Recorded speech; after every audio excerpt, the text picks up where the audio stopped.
À tous et bienvenue dans ces matinées bibliques. Aujourd'hui, nous allons voir le livre des Juges. Alors, le livre des Juges se présente comme une étape intermédiaire entre deux phases cruciales pour l'histoire d'Israël. Nous avions vu l'acquisition de la terre lors des chapitres précédents, avec notamment dans le livre de Josué toute cette conquête de la terre promise.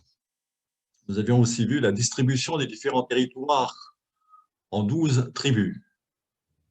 Et la deuxième phase, c'est l'accès à la monarchie que nous verrons dans les prochains livres, avec les livres de Samuel et le livre des rois.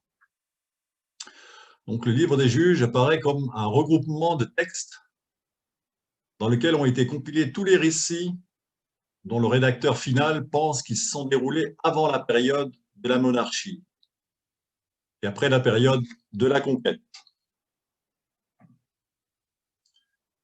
Alors, ce livre des juges nous donne un aperçu de la vie des tribus pendant une période un petit peu obscure de l'histoire d'Israël, celle qui suit la conquête et précède l'apparition de l'institution royale. Moïse avait libéré un peuple du joug égyptien, de l'esclavage. Josué avait conquis la terre promise.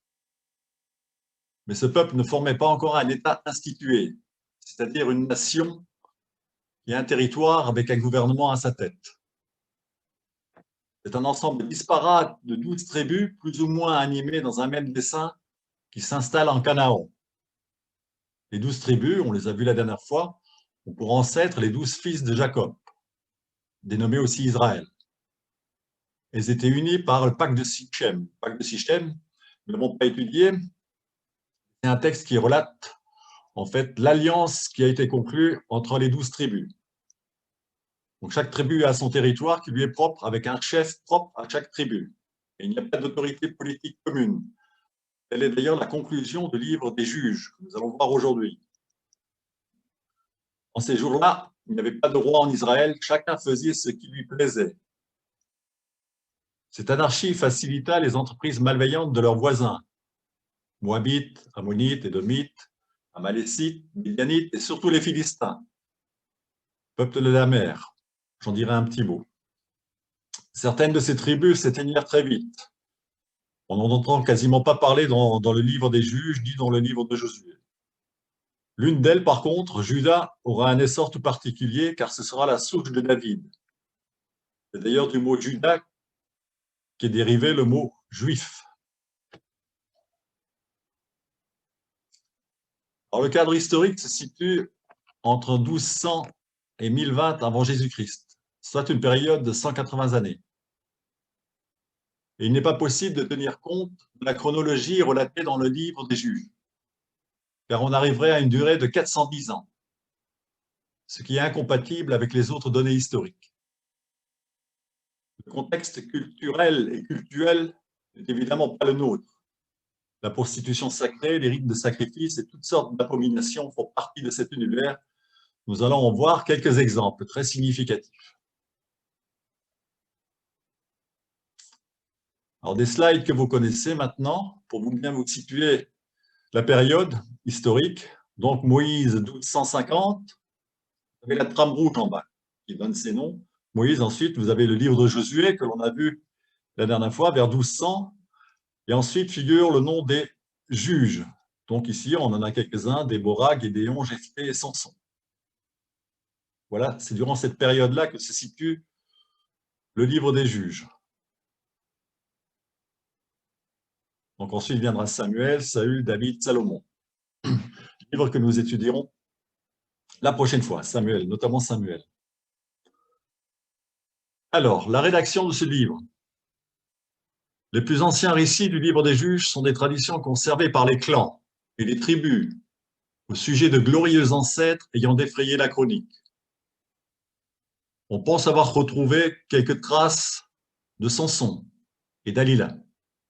Mais comme tous les récits de ce type, ceux-ci ont fini par s'amplifier au fil des siècles.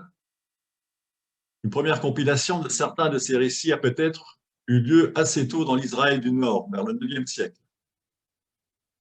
Les héros en provenance du Sud se sont rajoutés à l'histoire ultérieurement, 8e. Encore une fois, c'est la rédaction deutéronomiste, je pense que vous vous rappelez du schéma que nous avions vu, vers le 7e siècle qui a assemblé les récits en donnant au livre sa trame narrative systématique. Les appendices ont été rajoutés pendant ou après l'exil. Il ne faut pas oublier que la Bible, c'est un ensemble de récits qui ont été remaniés au cours de l'histoire. On a continuellement rajouté des petits détails pour amplifier, pour corriger, pour adapter. Un exemple de compilation du texte dans le livre des Juges. Le livre commence: après la mort de Josué, les Israélites consultèrent le Seigneur. Alors, ce n'est pas Josué, j'ai mis Josué 1.1, c'est Juges 1.1. Ce qui est conforme à la fin du livre de Josué. Or, dans le livre des Juges, Josué meurt à nouveau au chapitre 2. Donc là aussi, c'est Juges de 8. Josué, fils de Nun et serviteur du Seigneur, mourut à l'âge de 110 ans. Donc, vous voyez, on répète parfois les choses. Parce qu'un auteur différent a voulu rajouter, reconfirmer ce qui était déjà dans l'histoire. Le mot juge.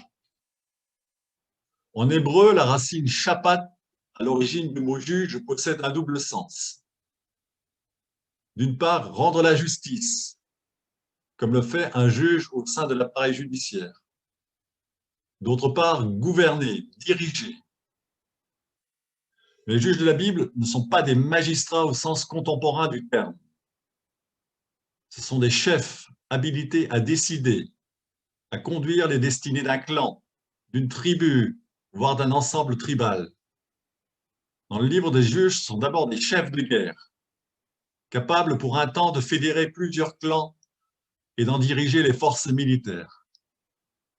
Une fois la victoire obtenue, ils jugent Israël, c'est-à-dire qu'ils en assurent le gouvernement, mais de manière temporaire. Alors, quels sont les juges que nous trouvons dans la Bible? 6 d'entre eux, Shamgar, Tola, Ayar, Ibsan, Elon et Abdom, n'ont droit qu'à une courte notice. On verra juste un extrait. Centrés sur une fonction de gouvernement. C'est surtout leur appartenance tribale qui est indiquée. On les appelle parfois petits juges. 6 autres, Othniel, Ehud, Barak, Gédéon, Jephthé et Samson, font l'objet d'un récit plus développé qui met en scène leur exploit guerrier et les circonstances dans lesquelles ils ont sauvé Israël. On les appelle parfois grands juges. Alors, commençons à découvrir ce livre. Donc, nous avons une courte introduction, puis ensuite les juges, les 12 juges et ensuite des récits divers. Alors, l'introduction, on va passer rapidement sur l'introduction, qui fait le lien avec le livre de Josué. La disparition de Josué laissa un vide politique à la tête des tribus d'Israël, lacune qui eut rapidement des conséquences néfastes sur le comportement des Hébreux et sur le cours de leur histoire. Les Israélites ne respectèrent pas leur alliance avec Yahvé et retournèrent à des pratiques idolâtres sous l'influence des peuples voisins. Cette conduite eut pour conséquence une série de revers militaires et leur soumission à la domination de leurs ennemis. Alors, un exemple tiré de Josué 2. Les Israélites firent alors ce qui est mal aux yeux du Seigneur et adorèrent les dieux Baal. Je reviendrai sur cette notion de Baal. Ils abandonnèrent le Seigneur, le Dieu de leurs ancêtres, qui les avait fait sortir d'Égypte. Et ils rendirent un culte à d'autres dieux, ceux des populations qui vivaient autour d'eux. Ils se prosternèrent devant ces dieux et ils offensèrent ainsi le Seigneur. Ils abandonnèrent le Seigneur pour adorer les Baals et Astarté. Astarté, c'est une déesse de la fécondité. Le Seigneur se mit en colère contre les Israélites. Il les laissa sans défense devant des bandes pillards qui les dépouillèrent. Il les livra aux ennemis qui les entouraient si bien qu'ils ne furent plus capables de leur résister. On le voit ici dans ce texte, comme dans beaucoup d'autres, que la défaite militaire est interprétée comme une punition divine suite à l'idolâtrie. Voilà, c'était l'introduction du livre des juges. Ensuite, nous avons 12 juges. Alors, on ne va pas tous les voir, on va voir les plus intéressants. Alors, les récits sont quasiment toujours structurés de la même façon. On retrouve en premier lieu Israël qui devient infidèle au Seigneur, en faisant ce qui est mal aux yeux du Seigneur. On va voir un exemple très significatif ensuite. Ensuite, deuxième partie du texte, le Seigneur punit cette infidélité en suscitant contre Israël un oppresseur, généralement à des pays voisins. Troisième partie du texte, Israël reconnaît son péché et appelle au secours. Quatrième partie, le Seigneur répond à cet appel en suscitant parmi Israël un juge, véritable chef de guerre, qui va réussir avec l'aide de Dieu à libérer le peuple. Ensuite, le pays connaît plus ou moins une longue période de paix et le cycle recommence. Et ça recommence quasiment systématiquement avec les 12 juges. Et l'objectif du livre des juges reste essentiellement théologique. Montrer comment l'éloignement du Seigneur entraîne l'oppression, alors que le retour au Seigneur permet la libération et la paix. Alors, un exemple structurel de récit, on va retrouver les couleurs, exactement les couleurs, j'ai mis les mêmes couleurs. Le prophète Ondiel, c'est le premier que l'on retrouve dans le livre des juges. Donc la première partie, les Israélites firent ce qui est mal aux yeux du Seigneur, leur Dieu, ils oublièrent pour adorer les Baals et Ashéra. Ashéra, c'est la même chose que les Astartés, c'est des déesses de la fécondité. Deuxième étape, le Seigneur se fâche, le Seigneur se mit en colère contre eux, il va les livrer à des ennemis. Et il les livra entre les mains de Kusham Rishataim, roi de Mésopotamie, et ils furent soumis pendant 8 ans. Étape suivante, on appelle au secours. Alors le Seigneur au secours. Étape suivante, Dieu vient à leur aide. Et le Seigneur envoya un sauveur qui les délivra. Othniel, fils de Kenaz, le frère cadet de Caleb. L'Esprit du Seigneur s'empara d'Othniel qui devint le chef du peuple d'Israël. Othniel partit en guerre et le Seigneur lui accorda une pleine victoire sur le roi Kushan Rishataim. Étape suivante, c'est le repos. On va essayer de remettre ça maintenant. Le pays connut le repos que procure la paix pendant 40 ans. Puis Othniel, fils de Kenaz, mourut. Et le cycle va recommencer. Les Israélites firent de nouveau ce qui est mal aux yeux du Seigneur. C'est pourquoi le Seigneur dressa contre eux Églon, roi de Moab. Et là apparaît le juge suivant, juge Éhoud. Et le cycle va recommencer comme ça, quasiment pendant 12 fois. Alors en lisant ces textes, je me suis demandé, est-ce que ce n'est pas un petit peu notre propre existence? Est-ce que ce n'est pas un petit peu notre propre foi? On fait ce que l'on veut, et puis quand ça va mal, on appelle au secours, et puis le Seigneur vient, et ça va mieux, et puis on recommence. Finalement, les textes des juges nous rappellent un petit peu notre propre existence de foi. Proportion gardée, bien évidemment. Ensuite, on a la chance d'avoir une femme, Déborah. Ce n'est pas Bébora, c'est Déborah. Dans ce récit du juge Déborah, Israël est confronté à Yabim, un roi cananéen, et à son chef de guerre Sisra. Le roi cananéen possède ce qui est alors l'arme de guerre absolue, le char de combat. Tant et si bien qu'Israël ne peut tenir tête à un pareil adversaire aussi bien équipé. En Israël, c'est alors une femme qui assure le gouvernement. Déborah est une prophétesse, une juge, et c'est elle qui, au nom de Dieu, va appeler Barak pour prendre la tête des armées d'Israël. Avec l'aide de Dieu, Barak affronte Sisra. Voyons ce qui va se passer.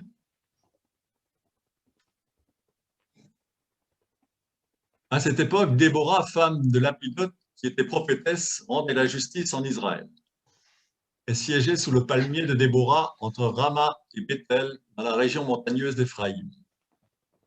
C'est là que les Israélites venaient la consulter.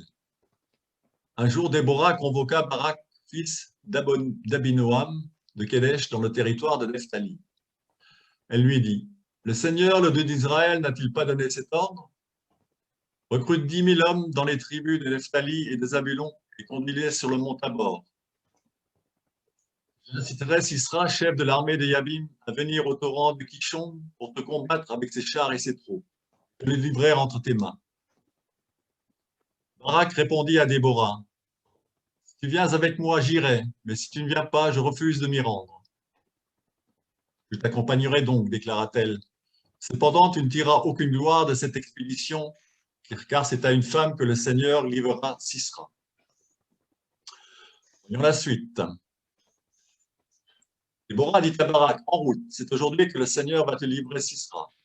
Le Seigneur lui-même marche devant toi. C'est lui qui mène la bataille. Barak descendit du mont Tabor à la tête de ses 10 000 combattants. Se lançant dans la bataille, le Seigneur mit en déroute devant lui Sisera, tous ses chars et toutes ses troupes. Les troupes de combattants de Sisera furent massacrées. Il n'en restera pas un seul. C'est l'anathème ou l'interdit que nous avons vu la dernière fois avec Josué. Le massacre systématique des populations. Sisera s'enfuit en courant jusqu'à la tente de Yaël, femme de Héber le Kénite, parce que la paix régnait entre la famille de Héber et le roi Yabim de Hassor. Yaël sortit au-devant de Sisera et lui dit « Entre ici, mon général, entre chez moi, n'aie pas peur. » Il entra dans sa tente et elle le cacha sous une couverture. Sisera, épuisé de fatigue, s'endormit profondément. Yaël, femme de Héber, prit un marteau et un piquet de la tente. Il s'approcha doucement de lui. Elle lui transperça la tête avec le piquet qui s'enfonça dans le sol. Sisera en mourut. Là-dessus, Barak, qui était à la poursuite de Sisera, arriva. Yaël sortit au-devant de lui et lui dit « Viens, je te ferai voir celui que tu cherches. » Il entra dans la tente et découvrit Sisera étendu mort sur le sol, la tête transpercée par le piquet de la tente. C'est sans doute un texte qui peut nous paraître quelque peu barbare, que Dieu accepte sans broncher un tel crime. Mais c'est d'autres cultures, d'autres mœurs de cette époque-là. En tout cas, c'est par deux femmes, Déborah et Yaël, que le salut arrive en Israël à ce moment-là. Déborah chante alors un cantique d'action de grâce qui exalte le geste de Yaël au lieu de le condamner. Ce cantique de Déborah est peut-être un des plus anciens textes que la Bible ait conservé. Alors, je vous ai mis un extrait. En Israël, chacun est prêt pour la guerre, le peuple s'est offert à combattre. Bénissez le Seigneur, vous les rois, vous les souverains, prêtez une oreille attentive. Moi, je chanterai pour le Seigneur. Moi, je célébrerai le Seigneur, le Dieu d'Israël. Seigneur, quand tu es venu du pays d'Édom, quand tu es descendu des monts de Séhir, la terre s'est mise à trembler. Les nuages ont déversé leur eau, des cieux a ruisselé une pluie abondante. Les montagnes ont vacillé devant toi, le Seigneur du Dieu Sinaï, le Dieu d'Israël. Voilà un des plus vieux textes de la Bible. Poursuivons cette découverte des livres des juges avec Gédéon. Gédéon est la toison de laine, à ne pas confondre avec Jason et la toison d'or. Ce n'est pas tout à fait la même chose. Gédéon qui demande un signe à Dieu. C'est un des juges, un des grands juges d'Israël. Gédéon dit à Dieu, si tu veux te servir de moi pour délivrer Israël, comme tu l'as dit, eh bien j'étendrai une toison de laine à l'endroit où l'on bat le blé. Si durant la nuit, la rosée se dépose seulement sur la toison et que le sol tout autour reste sec, je saurai que tu te serviras de moi pour délivrer Israël comme tu l'as affirmé.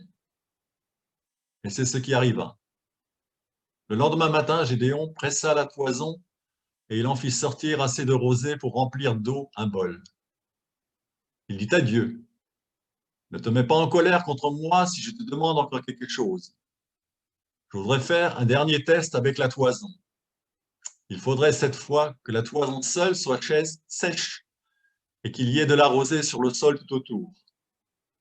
C'est ce que Dieu fit cette nuit-là. Seule la toison resta sèche et le sol tout autour se couvrit de rosée.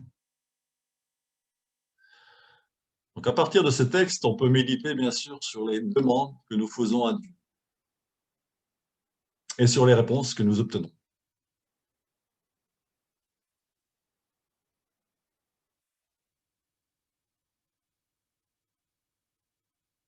Alors un exemple de petits juges. Des juges dont on ne sait pratiquement rien et qui sont simplement cités dans le livre des juges. Après la mort d'Abimelech, Tola, fils de Pourra et petit-fils de Dodo, vient délivrer Israël. Donc c'est un juge, Tola. Il était de la tribu d'Issachar et habitait Shamir dans la région montagneuse d'Éphraïm. Il dirigea les Israélites pendant 23 ans, puis il mourut et fut enterré à Shamir. Un autre juge apparaît, Yaïr, originaire de Galate, lui succéda et fut le chef des Israélites pendant 22 ans. Il avait 30 fils qui montaient 30 ânes et possédaient 30 localités dans le pays de Galate. Maintenant encore, ces localités sont appelées les villages de Yaïr. À sa mort, Yaïr fut enterré à Camon. Voilà un exemple de petit juge dont on ne sait rien d'autre. Ensuite, un autre grand juge. L'histoire de Jephthé est aussi assez étonnante et montre les mœurs et les coutumes de cette époque-là qui aujourd'hui peuvent nous bouleverser et pourquoi pas nous scandaliser. L'Esprit du Seigneur s'empara de Jephthé. Il fit cette promesse solennelle au Seigneur. Si tu livres les Ammonites en mon pouvoir, la première personne qui sortira de ma maison pour venir à ma rencontre sera pour le Seigneur. Lorsque je reviendrai victorieux de chez les Ammonites, je te l'offrirai en service complet, c'est-à-dire en holocauste. Lorsque Jephthé revint chez lui à Mispa, ce fut sa fille qui sortit à sa rencontre en dansant au rythme des tambourins. Elle était sa fille unique. Il n'avait pas d'autre enfant.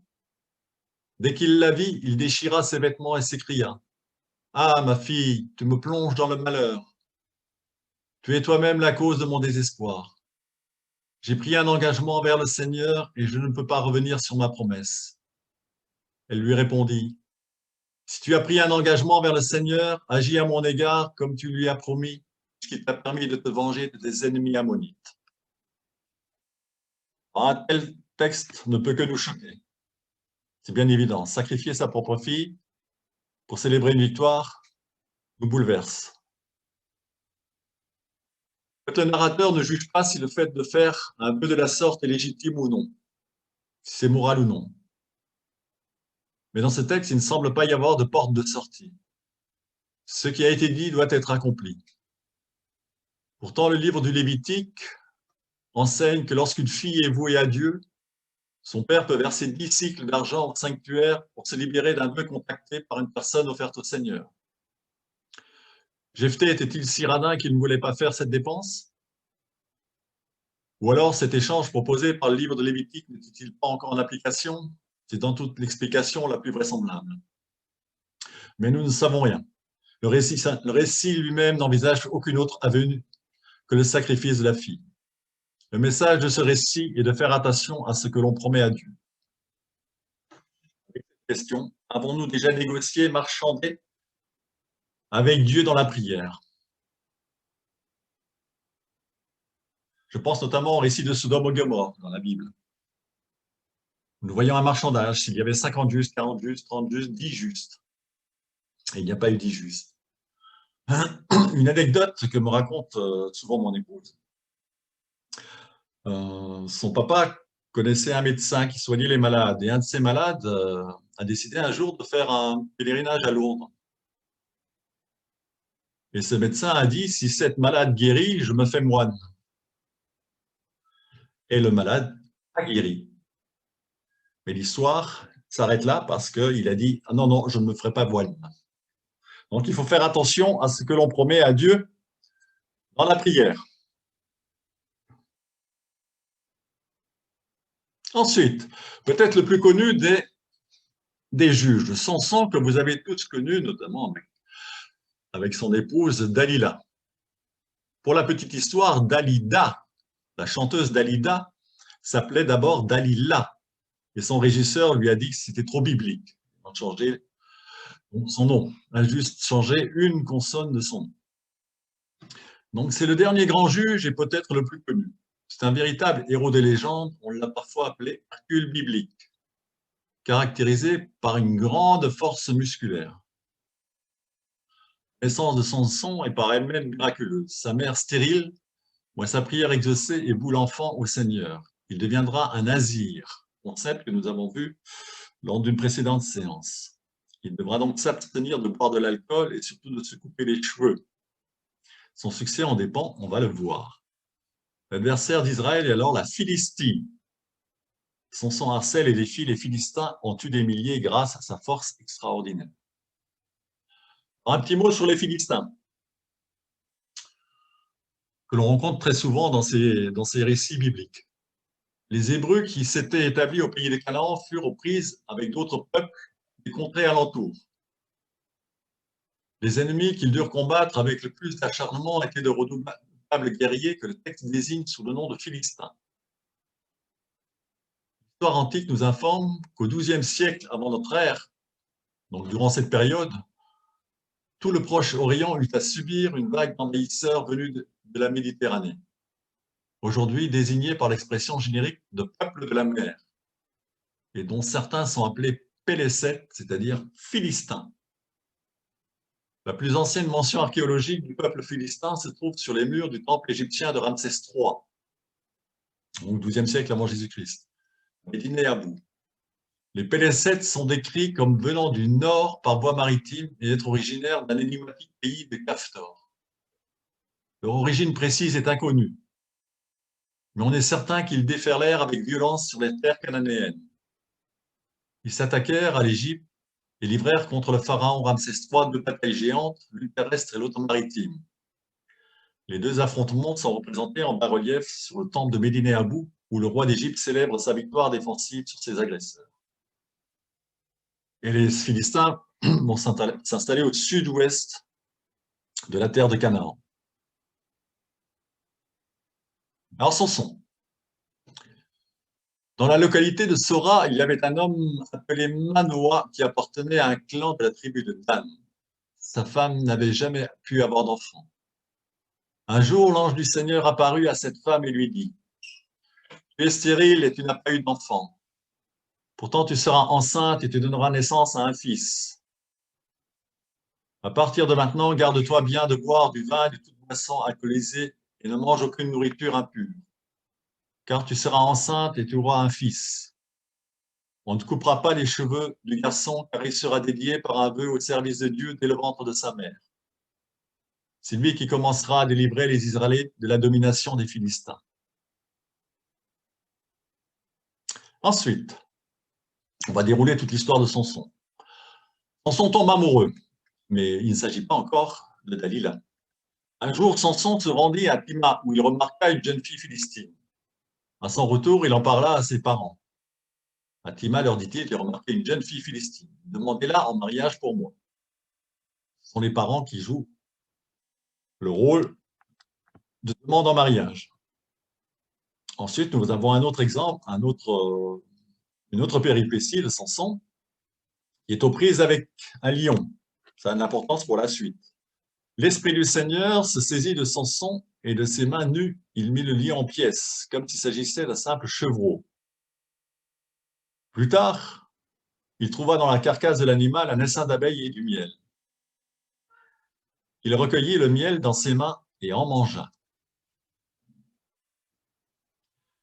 Et à partir de là, Samson va proposer une devinette aux Philistins. Le père de Samson se rendit chez la jeune fille. Là, Samson offrit un festin de mariage, comme les jeunes gens ont l'habitude de le faire. Quand les Philistins le virent, ils choisirent 30 jeunes gens pour être avec lui. Samson leur déclara : « Je vous propose une devinette. Si vous en trouvez la réponse et me l'expliquez avant la fin des 7 journées de festin, je vous donnerai 30 chemises fines et 30 habits de fête. Sinon, c'est vous qui me donnerez 30 chemises fines et 30 habits de fête. » Au stade de devinette, répondirent-ils, nous t'écoutons. Samson leur dit : « De celui qui mange est sorti ce qui se mange. De celui qui est fort est sorti ce qui est doux. » Qu'est-ce que c'est ? Je pense que vous avez tous la réponse en tête, puisque nous avons lu dans la page précédente. Devinette aux Philistins. Son épouse là est philistine, j'ai oublié de préciser, son épouse est philistine. Alors, la femme de Samson ne cessait de pleurer auprès de son mari en disant : « Même pas du tout, tu me détestes. Tu as proposé une devinette aux gens de mon peuple sans me l'avoir expliqué. » La femme de Samson le harcela de ses pleurs pendant les 7 jours du festin. Le dernier jour, Samson lui donna la solution de la devinette car il était excédé. Elle communiqua aussitôt l'explication aux gens de son peuple. Le 7e jour, avant le coucher du soleil, les habitants de la ville dirent à Samson : « Qu'y a-t-il de plus doux que le miel ? Qu'y a-t-il de plus fort qu'un lion ? » Il leur répondit : « Si vous n'aviez pas labouré avec ma jeune vache, vous n'auriez pas trouvé la réponse. » Alors l'Esprit du Seigneur se saisit de Samson. Il y tua 30 hommes, prit leurs vêtements et le donna comme habit de fête à ceux qui avaient trouvé la solution de la devinette. Puis, rempli de colère, il retourna chez son père. On donna sa femme au jeune homme qui avait été son garçon d'honneur. Un texte un petit peu déroutant. Texte en 3 parties. Tout d'abord, la femme de Samson, qui harcèle son mari, et ce que femme veut, elle finit toujours par l'obtenir. C'est le cas ici présent. Ensuite, vous avez la réponse qui est offerte à Samson, la réponse de la question, avec cette réponse énigmatique de Samson, si vous n'aviez pas labouré avec ma jeune vache, vous n'auriez pas trouvé la réponse. Sous-entendu que sa femme est philistine, et finalement qu'elle connaissait bien les Philistins. Enfin, la troisième partie, on voit Samson qui remplit la part de son contrat, mais à travers un meurtre de 30 hommes, pour prendre les habits de fête. Et la dernière phrase sonne de manière dramatique, on peut dire, puisqu'on donne sa femme au jeune homme qui avait été son garçon d'honneur. Alors qu'ils sont durant le fin des noces. La suite de l'histoire. Samson va se venger, et il se venge de manière assez particulière. Il partit et captura 300 renards. Il se procura des torches, attacha les renards 2 à 2 par la queue et fixa une torche à chaque paire de queue. Il alluma les torches, lâcha les bêtes dans les champs de blé des Philistins et mit ainsi le feu aux gerbes de blé, aux épis encore sur pied et même aux plantations de vignes et d'oliviers. Un peu plus tard, Samson trouva la mâchoire d'un âne récemment tué, il la ramassa et s'en servit pour massacrer 1000 hommes. Il s'agit bien sûr de Philistins. Donc vous voyez, la vengeance de Samson nous laisse quelque peu pantois. Ce n'est pas un texte à mettre sous les yeux des enfants, ça pourrait quand même leur donner des idées un peu saugrenues. Enfin, on en arrive à Dalila. Un jour, Samson se rendit à Gaza. Il rencontra une prostituée et se coucha avec elle. Il ne se pose pas de questions à cette époque. Après cela, Samson aima une femme nommée Dalila, qui habitait dans la ville de Sorek. Les 5 chefs philistins vinrent dire à Dalila: persuade Samson de faire savoir d'où lui vient sa force extraordinaire et comment on peut le vaincre. Ainsi, nous le ligoterons et nous nous rendrons maîtres de lui. Chacun de nous te donnera 1100 pièces d'argent. Dalila demande à Samson: je t'en prie, dis-moi d'où te vient ta force extraordinaire. Avec quoi faudrait-il te lier pour se rendre maître de toi? Samson lui répondit: si on me liait avec 7 cordes d'arc neuves, qui ne sont pas encore sèches, je deviendrais aussi faible que n'importe qui. Alors, est-ce que cette femme va réussir à obtenir de Samson la vérité comme l'autre femme avait réussi à l'obtenir? Suite de l'histoire. Il a dit à Samson: tu t'es moqué de moi, parce que la solution qui avait été proposée n'était pas la bonne. Tu t'es moqué de moi en me racontant des mensonges. Apprends-moi maintenant comment tu devrais être lié. Si on me liait avec des cordes neuves qui n'ont pas encore servi, je deviendrais aussi faible que n'importe qui, lui répondit-il. Dalila dit à Samson: tu t'es encore moqué de moi en me racontant des mensonges. Cette fois, apprends-moi vraiment comment tu devrais être lié.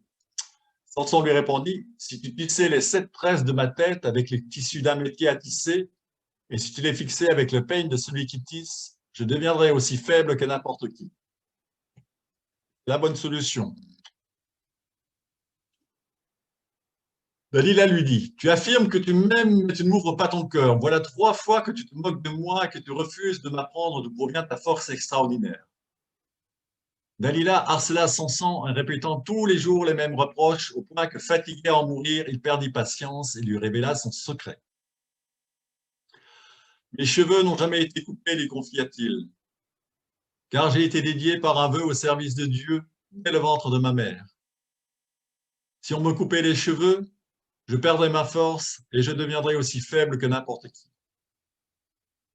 Dalila comprit qu'il lui avait révélé son secret et elle fit dire au chef philistin: cette fois, vous pouvez venir, car Samson m'a révélé son secret. Ils se rendirent chez elle avec l'argent qu'ils avaient promis. Dalila endormit Samson sur ses genoux. Puis, ayant appelé un homme, elle fit raser les 7 tresses de sa tête. Elle commença ainsi à se rendre maître de lui, car sa force le quitta. Le Seigneur s'était détourné de lui. Les Philistins s'emparèrent de lui et lui crevèrent les yeux.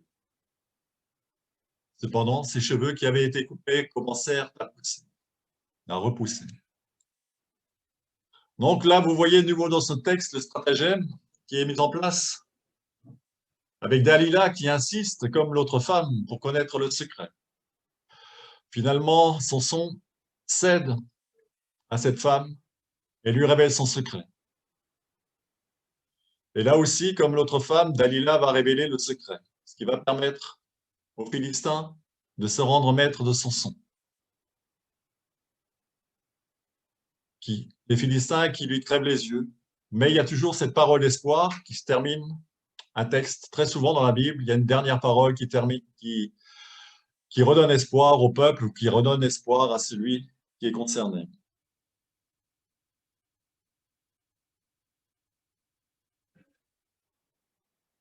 Alors la suite et la fin de cette histoire. Un jour, les chefs philistins se rassemblèrent pour fêter leur victoire et offrir un grand sacrifice à leur dieu Dagon. Ils chantaient « Notre Dieu a délivré nos mains Samson, notre ennemi ». Comme ils étaient d'humeur joyeuse, ils réclamèrent qu'on fasse venir Samson pour les amuser. On tira Samson de la prison et les gens se divertirent en le voyant.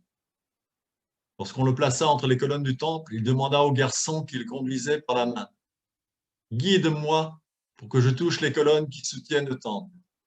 Je veux m'y appuyer. » Alors Samson adressa cette prière au Seigneur.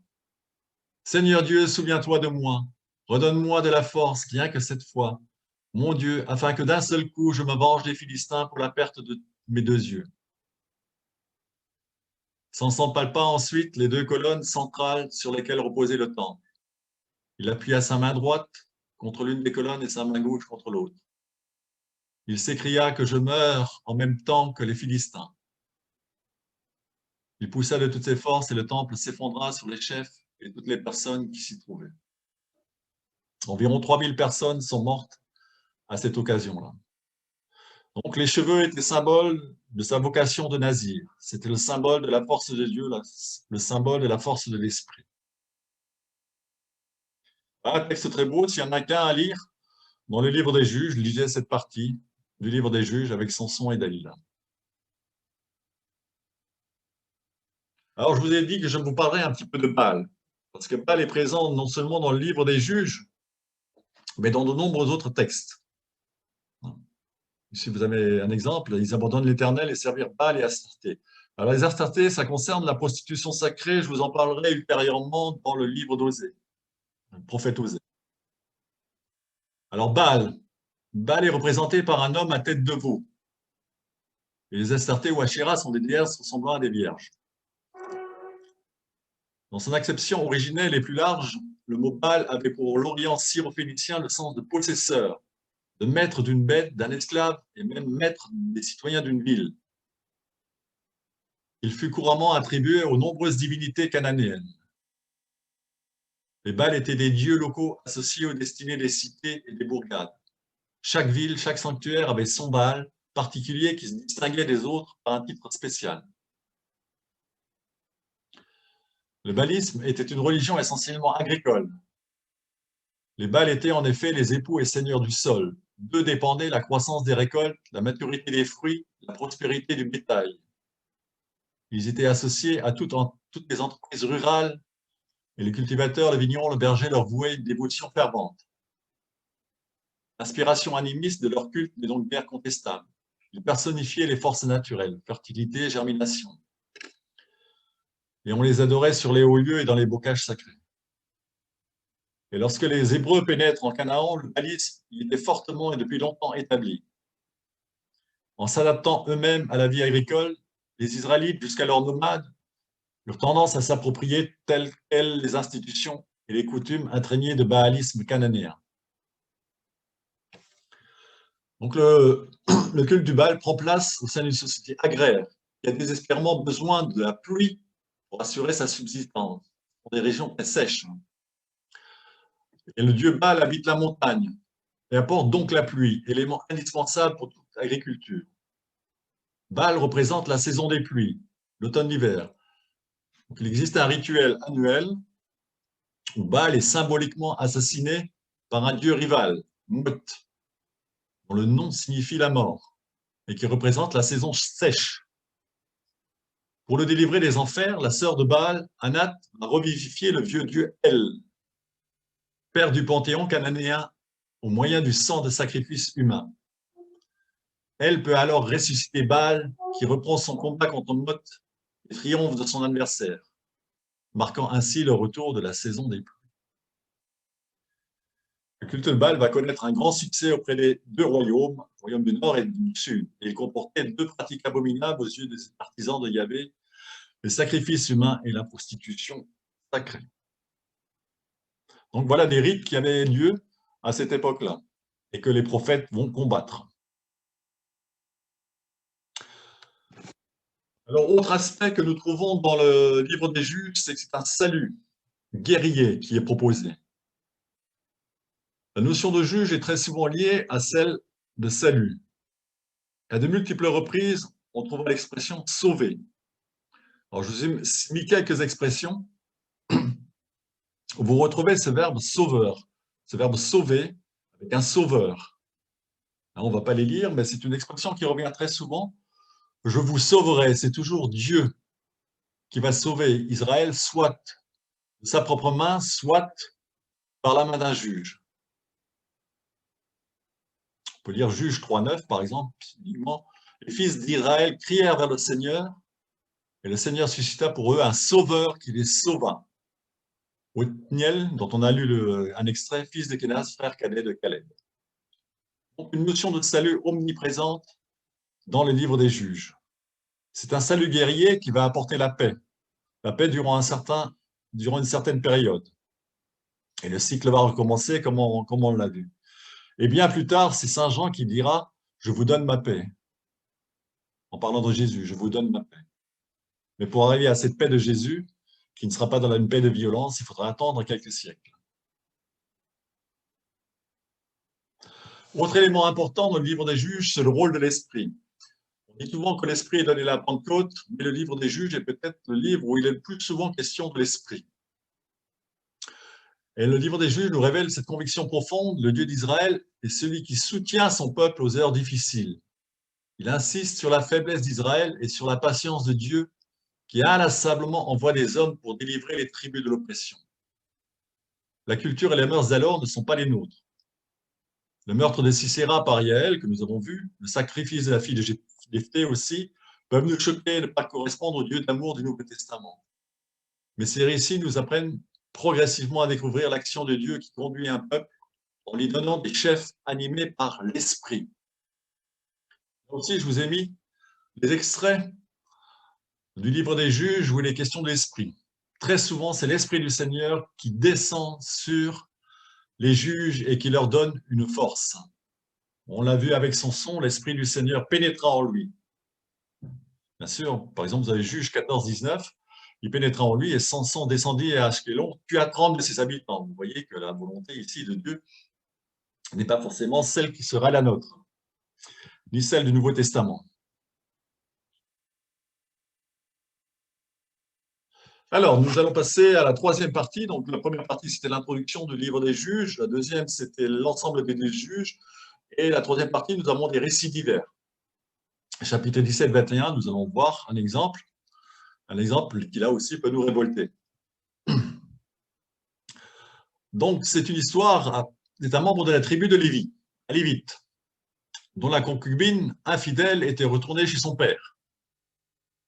4 mois passent, l'homme décide d'aller chercher sa compagne pour parler à son cœur et la convaincre de le suivre, de revenir vers lui. Il est chaleureusement accueilli par son beau-père qui lui offre le pain et la boisson et le traite si bien qu'il n'arrive pas à partir. Chaque soir, l'autre retient son beau-fils en lui faisant valoir qu'il est tard et qu'il est plus avisé de repousser le départ au lendemain. Après 5 jours, le Lévite refuse finalement l'hospitalité et préfère partir malgré le déclin du jour avec sa concubine, son serviteur et ses 2 ânes. Arrivé à Gibéa, en cours de route, que se passe-t-il? Un vieil homme remarqua un voyageur qui attendait sur la place. « D'où viens-tu et où vas-tu » lui demanda-t-il. Le Lévite lui répondit « Nous venons de Bethléem en Juda, et nous regagnons un endroit reculé de la région montagneuse d'Éphraïm. C'est là que j'habite. et je retourne chez moi après un voyage à Bethléem. Personne ne m'a invité dans sa maison. Le vieil homme lui dit, « Sois le bienvenu, je vais m'occuper de ce qui pourrait te manquer. Tu ne passeras pas la nuit sur la place. » Pendant qu'il se régalait, des hommes de la localité, une bande de voyous malfaisants, encerclèrent la maison et frappèrent violemment contre la porte. Ils dirent au vieux maître de maison, « Fais sortir l'homme que tu as reçu chez toi. Nous voulons prendre du plaisir avec lui. » Le vieillard sortit et leur dit, « Mes amis, je vous en supplie, ne commettez pas ce crime, alors que ce voyageur est mon hôte, pas de l'hospitalité. Ne vous conduisez pas de manière infâme. Écoutez, j'ai une fille qui est encore vierge et cet homme a avec lui une épouse de second rang. Je vais vous les amener. Abusez d'elle, faites ce que vous avez envie, mais ne vous conduisez pas de façon infâme envers ce voyageur. » Cependant, ces hommes ne voulurent rien entendre. Alors le Lévite saisit sa femme et la leur amena dehors. Ils la violèrent, abusèrent d'elle toute la nuit et ne la laissèrent qu'à l'aube. Révoltant, un tel texte. Et la suite est tout aussi révoltante. Le Lévite fait ensuite appel à la responsabilité de tout Israël devant un crime aussi horrible, viol et meurtre de sa femme. Il va découper sa femme en 12 morceaux et en envoie à chaque tribu pour que les tribus prennent conscience de l'abomination qu'ont commis ces personnes. Les Israélites demandèrent, « Raconte-nous comment ce crime a été commis. » Le Lévite, dont la femme avait été tuée, répondit, « J'étais entré avec mon épouse de second rang à Gibéa sur le territoire de Benjamin pour y passer la nuit. Les maîtres de la ville sont venus pour me faire du mal et ont encerclé de nuit la maison où je me trouvais. Ils ont voulu me tuer, ils ont abusé de ma femme et elle en est morte. J'ai alors pris son cadavre et je l'ai découpé en morceaux que j'ai envoyés dans toutes les tribus d'Israël. En effet, un crime odieux, infâme avait été commis en Israël. » Alors les Lévites n'a sans doute pas dit toute la vérité ici. Hein, ce n'étaient pas les maîtres de la ville qui sont venus, mais c'était une bande de voyous. Ensuite, quand il dit qu'ils ont abusé de sa femme, ben c'est lui qui leur a donné sa femme. Donc, cela va se terminer par une expédition punitive contre Benjamin. Mais où est la vérité dans ce texte? L'expédition punitive, ainsi moururent 18 000 soldats de Benjamin, tous des hommes courageux. Les autres membres de la tribu de Benjamin s'enfuirent en direction du désert, vers le rocher de Rimson. 5 000 d'entre eux furent tués le long du chemin. On poursuivit le reste jusqu'à Bion et on massacra encore 2 000. Voilà encore un texte qui nous déroute, qui nous paraît invraisemblable. Alors, sans doute, des choses sont exagérées dans ce texte-là et l'historicité n'est pas évidente à établir sur un tel texte. Mais elle montre aussi l'image d'un Dieu qui n'est pas celui d'aujourd'hui. Elle montre l'image d'un Dieu en 1200, 1100 avant Jésus-Christ. Un Dieu qui accepte qu'une femme soit violée. Un Dieu qui accepte que des tribus entières soient massacrées. Alors, on va terminer cette séance quand même sur une note positive. Une note un petit peu, on va dire, avec un peu d'humour. Il s'agit d'une fable qui mériterait de figurer dans les livres de La Fontaine. Un jour, les arbres décidèrent de se choisir un roi.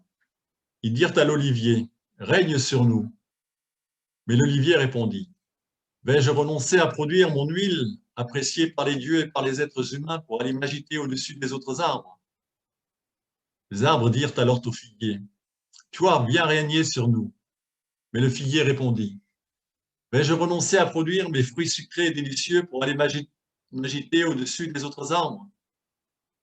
Les arbres dirent ensuite à la vigne, « Toi, viens régner sur nous. » Mais la vigne répondit, « Vais-je renoncer à produire mon vin qui remplit de joie les dieux et les êtres humains pour aller m'agiter au-dessus des autres arbres ?» Finalement, tous les arbres s'adressèrent au buisson d'épines. « Toi, viens régner sur nous, lui dirent-ils. » Et le buisson d'épines leur répondit, « Si vraiment vous voulez me choisir comme roi, venez vous placer sous mon ombre. Si vous ne le faites pas, qu'un feu jaillisse de mes épines et brûle même les cèdres du Liban. » Voilà, on peut s'arrêter quelques instants pour méditer ce texte. À chacun d'y trouver une morale, une interprétation.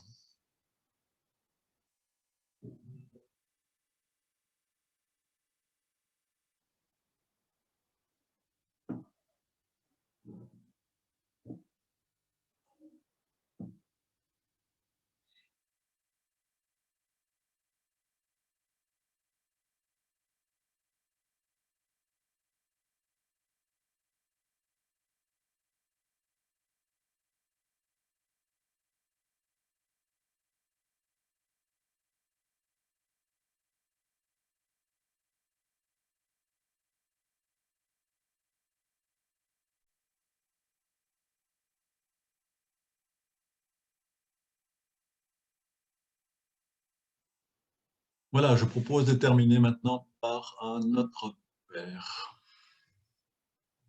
Notre Père, qui es aux cieux, que ton nom soit sanctifié, que ton règne vienne, que ta volonté soit faite sur la terre comme au ciel. Donne-nous aujourd'hui notre pain de ce jour. Pardonne-nous nos offenses, comme nous pardonnons aussi à ceux qui nous ont offensés. Et ne nous laisse pas entrer en tentation, mais délivre-nous du mal. Amen. Là, je vous remercie. On se retrouve donc la semaine prochaine pour le livre de Samuel. Merci.